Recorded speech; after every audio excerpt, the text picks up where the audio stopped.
My dear viewers, hello and welcome to a new episode of our program Africa Today, during which we bring you all what concerns the African continent. We start with our first report. The annual inflation rate has recorded a significant decrease for the fourth consecutive month, standing at 27.5% in June, down from 28.1% in May. This marks the lowest inflation rate since January 2023. The recent government overhaul and a series of strategic measures have contributed to this decline, prioritizing the control of prices as a key agenda item. We have more in the following report. Egypt's annual inflation has recorded a decrease for the fourth month in a row, standing at 27.5% in June and down from 28.1% in May. This is the lowest reading since January 2023. The latest drop in inflation came in tandem with the overhaul of the government. Upon forming his new cabinet, Prime Minister Mustafa Madbouly said that controlling prices was at the top of the government's agenda. The prices of most strategic commodities have decreased since the announcement, according to websites tracing the direction of prices, as well as the cabinet website. Staples such as rice, beans, pasta and lentils have all seen price reductions. Madbouly held a meeting on Monday to review efforts to reduce commodity prices, attended by Ahmed Al-Wakil, president of the General Federation of Chambers of Commerce, and Mohamed Al-Swidi, head of the Federation of Egyptian Industries. During the meeting, Madbouly lauded the cooperation between the two federations to control market prices. He added that the government's success in cooperation with the Central Bank of Egypt in controlling the exchange rate and providing production requirements for factories has increased the supply of goods in the market, pointing out that regulatory authorities have also played a part in controlling prices. Earlier, Al-Wakil noted on television that given the economic changes seen since 2022, it would be fair to compare prices to what they had been 2 years ago. He also referred to the ongoing initiative to reduce prices, saying that the government policies play a crucial role in securing enough commodities. He stressed that demand for product is now lower than supply.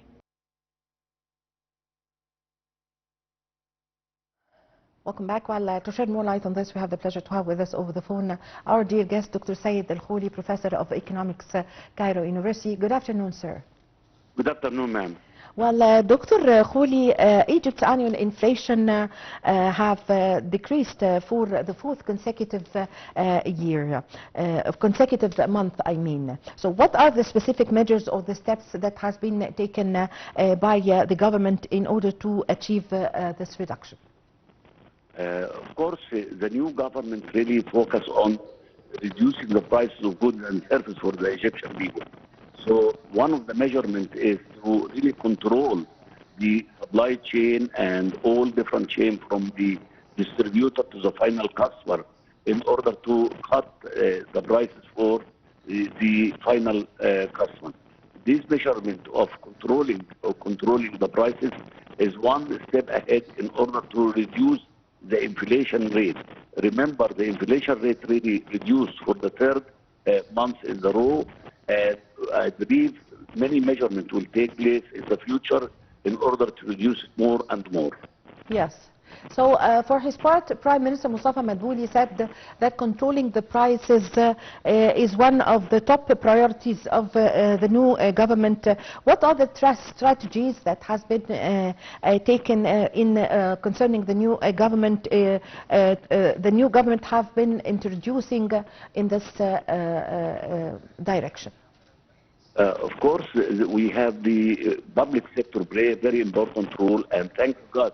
Thanks for the police department, where they really provide all vehicles with the goods and services for the public, and this is helped really to reduce the prices in the final destination for the final customer.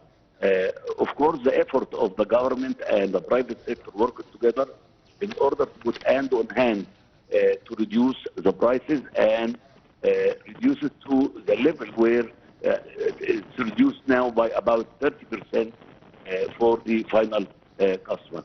And I believe more measurement and more production of our food supply will really increase the supply, and when the supply is greater than demand, the prices will go down directly. I believe in the future we'll see a lot of movement from the Dr. Mustafa Mabuli new government in order to enhance the production facility for all Egyptian, whether it's governmental or private sector, to increase the supply of goods and for the product supply for the Egyptian people. Yes. So what are the initiatives that the government have introduced in order to promote the sustainability and also reduce the environmental impact of economic activities?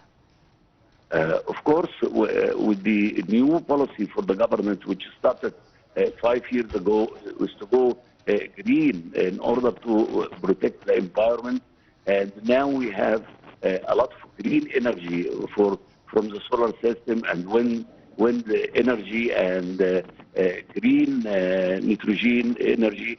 All of that really, we worked hard since COP27 in order to have a clean energy for our industrial sector and for agriculture sector. All this measurement is really target to improve the quality of life for the Egyptian people in the future. The government is always providing, and the state is providing help for the needy people or for the citizens as under the directives of President Abdel Fattah al-Sisi. You have several initiatives and several markets are taking place in several famous squares in all governorates in Egypt, like the Kholy Wahed, or We Are All One fair. It's a very successful one, and I think it reached to the stage, the 27th stage or something, and always the people wants it to continue more and more, providing the commodities at low prices for the citizens. How do you see this? Of course, we have a role model for which really the United Nations approached Egyptian government for that. Haya Karima and Kholy Wahed. This initiative really took places like 5 years ago and started to show up the results, where the reduction of prices, the reduction of inflation, it came from this kind of initiative in order to provide our customer, the final customer, with all necessity. We don't have a shortage in any commodity in Egypt right now.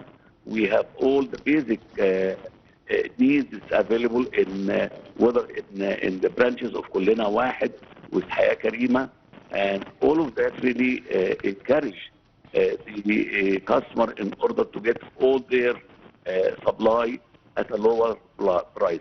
And I remember this in Kholy Wahed, where the initiative for Kholy Wahed reduced the prices of by about 30%, and more reduction it will come in the near future. Yes. Yes. Doctor, how is Egypt preparing to manage the risk associated with the global economic challenges such as the currency and the high interest rates as highlighted by the International Monetary Fund? Of course, the new investment came to Egypt in the last few months, whether in the North Coast and in many initiatives from United Arab Emirates and Saudi Arabia, and from the private sector. It really inserted a huge amount of money in a dollar form in order to reduce the deficit from our currency, hard currency. Now the Central Bank of Egypt has about more than $46 billion in their reserve right now. And of course, with the high price of dollar, we suffered a few months ago, and it jumped up to 70 and 75. Now it's around 47 or 48. And yes. I believe this initiative from the Central Bank of Egypt to control the parallel or the black market.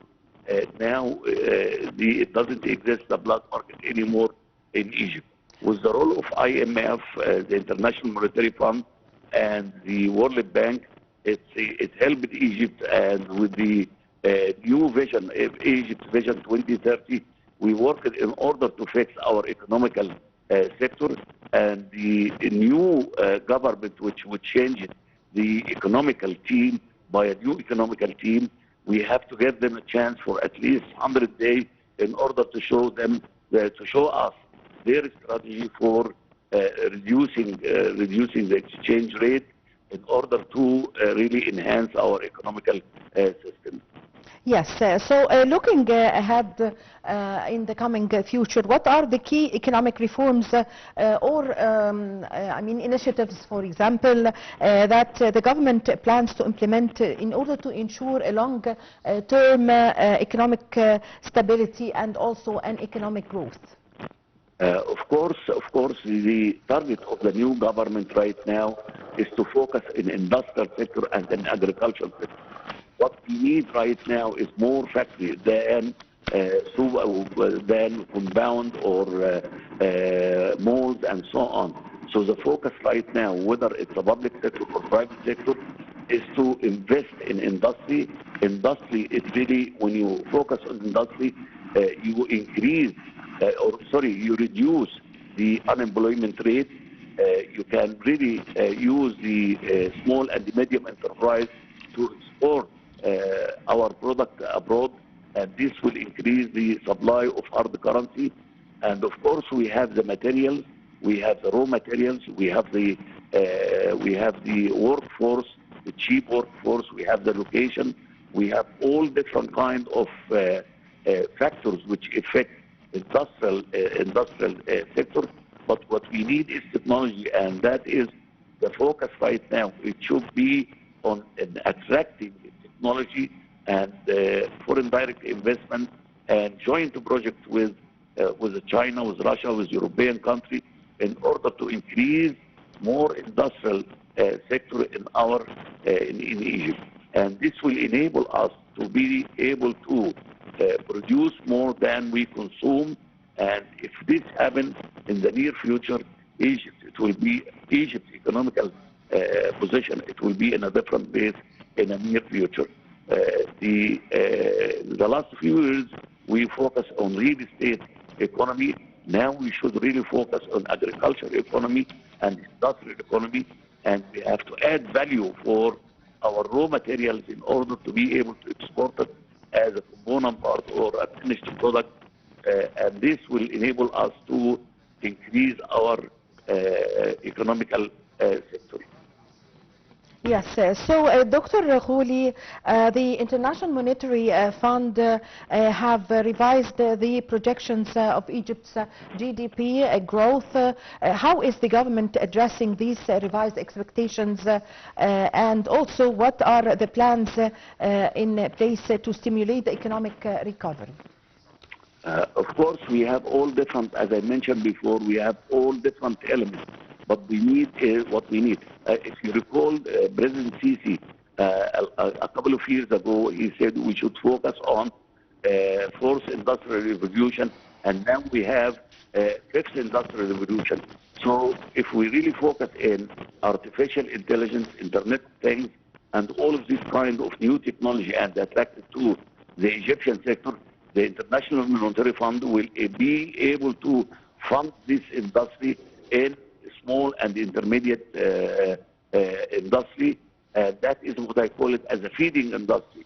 We cannot produce from A to Z, but we can use component parts in order to really, for example, in China, feeding industry considered to be 80% from the economical sector. The focus now in small and intermediate price, and the European Fund, which we have it a month ago, it really focused on that in order to enhance the small and the medium enterprise system as a feeding industry. A feeding industry employs tens of thousands of people, and it reduces the unemployment rate, and it really adds value to our economical sector. And I believe the International Monetary Fund look for all different measures we took in the last few years and I believe we are moving in the right direction in order to improve and enhance our economical sector. Yes. Also, Dr. Kholy, President Abdel Fattah al-Sisi has emphasized the importance of developing the roads and the infrastructure. And recently, we have seen the infrastructure completely renewed in the north coast area, the accesses and the bridges there. So, how are these infrastructure projects are expected to contribute to economic growth? What comes first? I believe in order to attract foreign direct investment, whether it's a local investor or a multinational investor to the economy, we have to have the infrastructure. When we talk about infrastructure, we talk about logistics. Logistics, we need roads, state-of-the-art roads, we need tunnels, we need bridges, we need all different means. We need new airport, we need port for transportation and all of that. And I believe in the last few years, we have the state-of-the-art roads available right now. We have a lot of tunnels. It really connect the mainland with Sinai, for example. And we have a new development in North Coast, which attracted billions of dollars in the last few months. And we saw that is what we call it as a logistic. You have the logistic mean in terms of land transportation, in terms of railroad transportation, air transportation, all of that, it is a basic for attracting foreign direct investment and attracting more funds from the International Monetary Fund and World Bank. I believe what comes first is the logistics, and that's what we have done in the last few years. Now it is the time, it's really to build a mega industry in our sector and really open our eyes for enhancing the small and intermediate industrial zone in Egypt. So I thank you very much for your time. Thank you for your valuable information, Dr. Sayed Al-Kholy, Professor of Economics, Cairo University. Thank you very much for joining us over the phone. Well, Rwandan President Paul Kagame has won the country's presidential elections with 99% of the vote, according to preliminary election results released late Monday evening. Rwanda's electoral body said that Kagame has won 99% of the 79% of ballots counted so far. The details in the following report. Rwandan electoral authorities said that President Paul Kagame has won 99% of the vote in provincial results from Rwanda's presidential election, an outcome that was widely accepted as the country's longtime ruler aims to extend his third decade on power. Kagame opponents Frank Habineza of the Democratic Green Party of Rwanda and independent candidate Philippe Mpayimana were collectively getting under 1% of the vote in provincial results, accounting for 79% of all ballots cast. The result mirrored the outcome in 2017 when Kagame took nearly 99% of the vote. Final results are expected by July 27th, although they could be announced sooner. The 66-year-old Kagame, who has held power since the end of the country's genocide in 1994, was running virtually unopposed. Two of his stronger critics were blocked from running for high office. There were long lines of some polling stations in the capital, Kigali. Election authorities said 9.5 million Rwandans were registered to vote in the country's population of 14 million. Kagame has led the East African country since he seized power as the head of rebels who took control of the government and ended the genocide in 1994. He was vice president and de facto leader from 1994 to 2000 when he became president. He has been condemned by many as a violent authoritarian, but praised by others for presiding over impressive growth in the 3 decades since the genocide. Kagame is among African leaders who have prolonged their rule by pursuing changes to term limits. In 2015, Rwandans in a referendum voted to lift a 2-term limit. Now Kagame could stay in power until 2034. Moving on to Kenya, where police in Kenya have hurled tear gas and canisters on the Tuesday to break the protests in Nairobi and several other towns and cities, accusing the president of poor governance. The details in the following.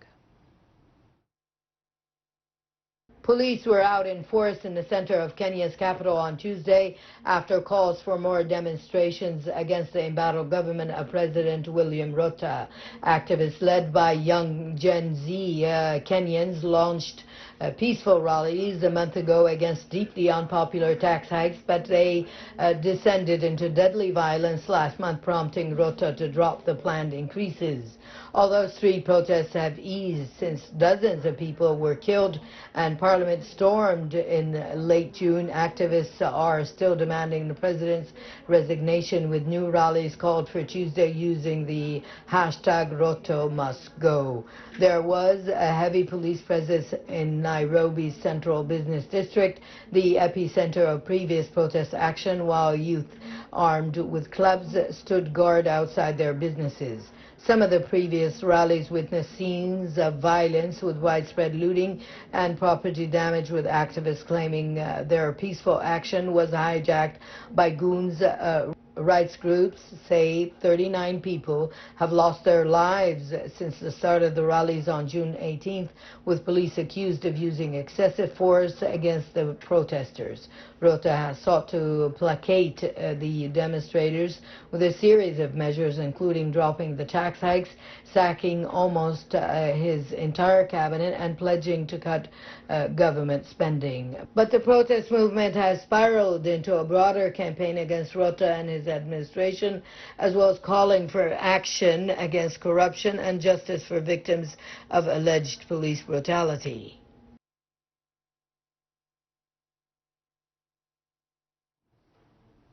Well, with this, my dear viewers, we come to the end of this episode of our program Africa Today. My name is Amal Mukhtar. Thank you for watching.